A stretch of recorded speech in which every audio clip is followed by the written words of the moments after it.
যে গণভোট আর জাতীয় নির্বাচন একসাথে হবে, এটা আমরা নিন্দা জানাচ্ছি।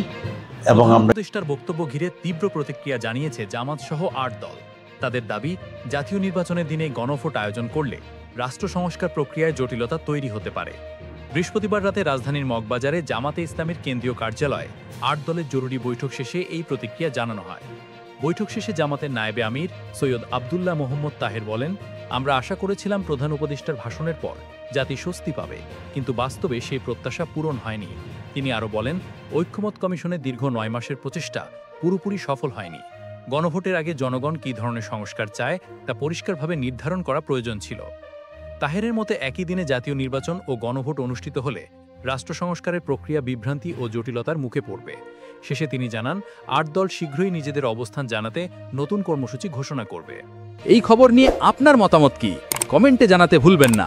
ভালো লাগলে লাইক, শেয়ার ও সংবাদমহল চ্যানেলটি সাবস্ক্রাইব করুন।